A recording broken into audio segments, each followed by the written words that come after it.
नमस्कार। क्या रोहिंग्या शरणार्थियों को समुद्र में फेंक दिया गया?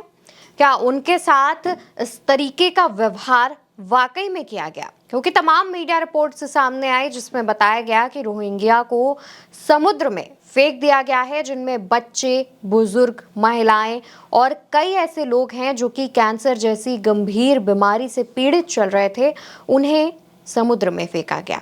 दरअसल दोस्तों, रोहिंग्या शरणार्थियों से जुड़े मामले पर सुप्रीम कोर्ट में एक याचिका दायर की गई। याचिकाकर्ता ने जो आरोप लगाए हैं वो आपको हैरान कर देंगे।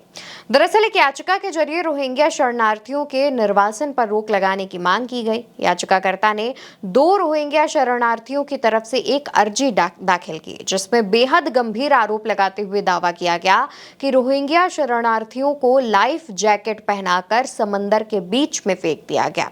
इस याचिका पर सुनवाई कर रहे जस्टिस सूर्यकांत और जस्टिस NK सिंह की बेंच ने यह बात सुनते ही याचिकाकर्ता का पक्ष रखने वाले सीनियर वकील को जमकर फटकार लगाई। बेंच ने याचिकाकर्ता से सवाल पूछा और कहा कि इस बात का क्या सबूत है कि ऐसा हुआ है? कौन वहां इसकी फोटो खींच रहा था?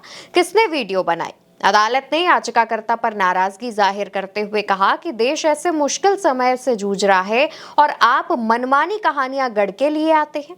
मामले की सुनवाई करते हुए सुप्रीम कोर्ट की बेंच ने कहा, आप हर बार नई कहानी बनाकर लाते हैं, इस बार आप एक और सुंदर सी कहानी गढ़ कर लाए हैं।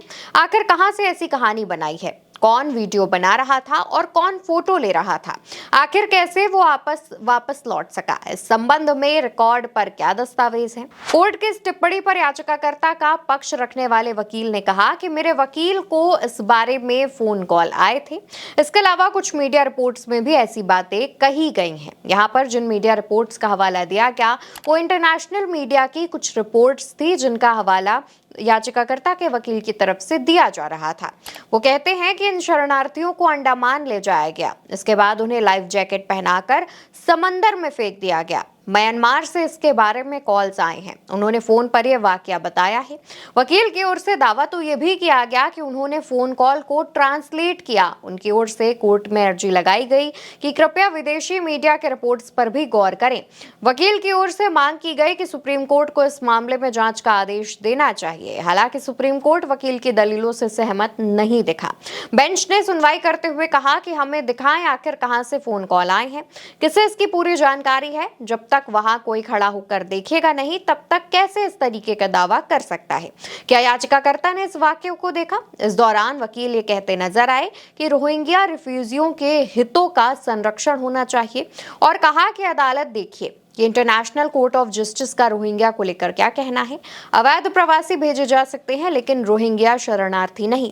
इस पर सॉलिसिटर जनरल तुषार मेहता ने अदालत को बताया कि भारत रोहिंग्या शरणार्थियों को अवैध प्रवासी ही मानता है, इसलिए उनके निर्वासन की प्रक्रिया कानून के अनुसार की जाती है। अब क्योंकि भारत संयुक्त राष्ट्र शरणार्थी सम्मेलन का हस्ताक्षर करता नहीं है, इसलिए उस पर अंतर्राष्ट्रीय शरणार्थी कानून लागू नहीं होते हैं।